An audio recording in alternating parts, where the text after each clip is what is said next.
हे अर्जुन, निर्भयता, आत्मशुद्धि, आध्यात्मिक ज्ञान का अनुशीलन, दान, आत्म संयम, यज्ञ परायणता, वेदाध्ययन, तपस्या, सरलता, अहिंसा, सत्य, क्रोध विहीनता, त्याग, शांति, समस्त जीवों पर दया, लोभ विहीनता, संकल्प, तेज, क्षमा, पवित्रता, ईर्ष्या तथा सम्मान की अभिलाषा से मुक्ति, यह सारे दिव्य गुण हैं जो देवतुल्य पुरुषों में पाए जाते हैं।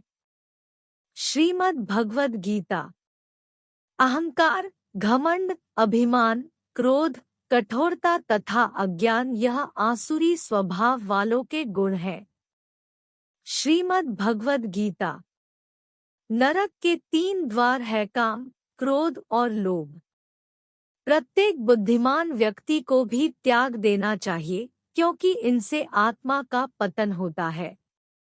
श्रीमद् भगवद गीता।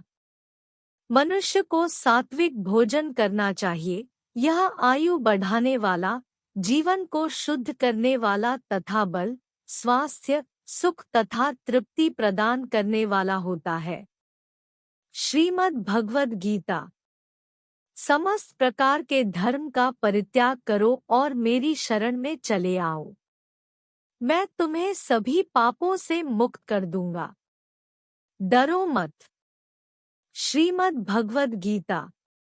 मनुष्य को परिणाम की चिंता किए बगैर निस्वार्थ और निष्पक्ष होकर अपने कर्तव्यों का पालन करना चाहिए। श्रीमद् भगवद गीता। अपने जीवन की चुनौतियों से भागना नहीं चाहिए, न ही भाग्य को दोष देना चाहिए। श्रीमद् भगवद गीता।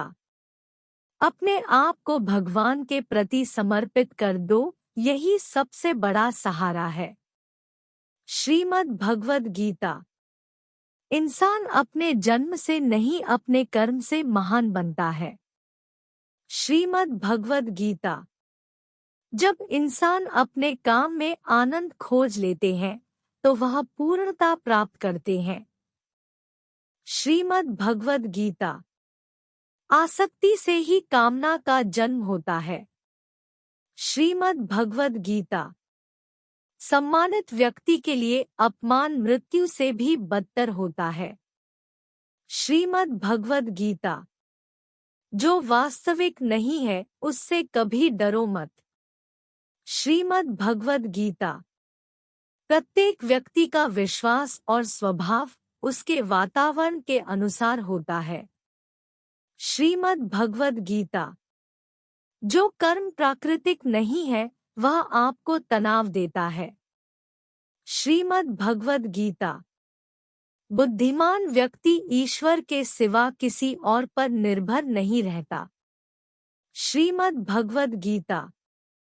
है अर्जुन, मैं इस धरती की सुगंध हूँ, मैं अग्नि का ताप हूँ, मैं ही सभी प्राणियों का संयम हूँ। श्रीमद् भगवद गीता। मुझे कोई भी कर्म बांध के नहीं रखता क्योंकि मुझे कर्म के फल की कोई चिंता नहीं है। श्रीमद् भगवद गीता। बुद्धिमान व्यक्तियों को बिना किसी स्वार्थ के समाज की भलाई करनी चाहिए।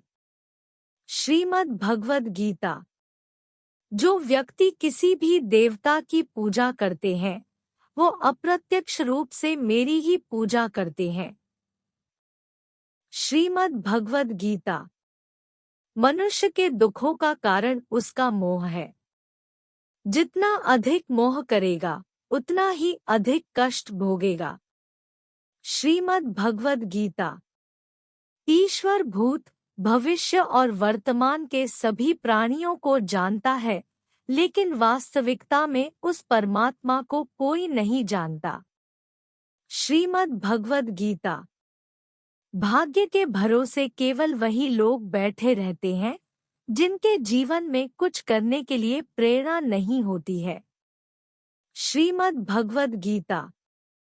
एक अनुशासित व्यक्ति ही अपना, अपने समाज का, अपने देश का विकास कर सकता है।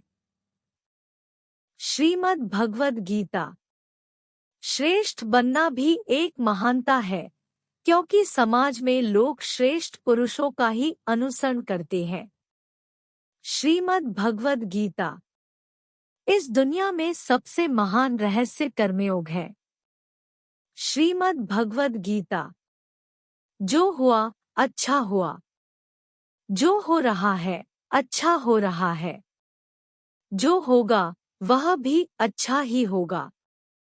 श्रीमद् भगवद गीता तुम्हारा क्या गया जो तुम रो रहे हो, तुम क्या लाए थे जो तुमने खो दिया, तुमने क्या पैदा किया जो नष्ट हो गया है, तुमने जो लिया यहीं से लिया, जो दिया यहीं पर दिया, जो आज तुम्हारा है वो किसी और का होगा, क्योंकि परिवर्तन ही संसार का नियम है। श्रीमद् भगवद गीता जीवन ना तो अतीत में है ना ही भविष्य में, जीवन तो वर्तमान में है। श्रीमद् भगवद गीता जन्म लेने वाले के लिए मृत्यु उतनी ही निश्चित है जितना कि मरने वाले के लिए जन्म लेना, इसलिए इस पर शोक नहीं करना चाहिए। श्रीमद् भगवद गीता मनुष्य अपने विश्वास से निर्मित होता है, जो जैसा विश्वास करता है वैसा ही बन जाता है। श्रीमद् भगवद गीता फल की इच्छा छोड़कर कर्म करने वाला पुरुष ही अपने जीवन को सफल बनाता है।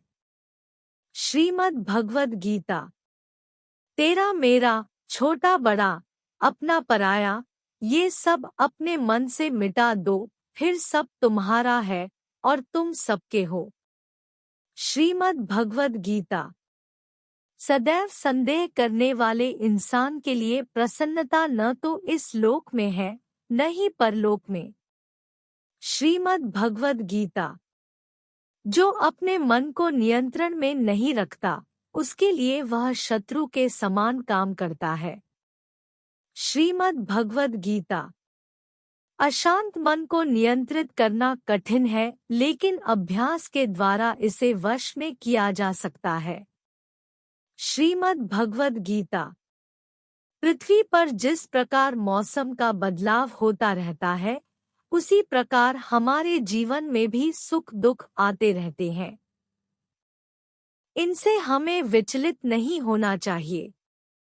श्रीमद् भगवद गीता समय से पहले और भाग्य से अधिक किसी को कुछ नहीं मिलता।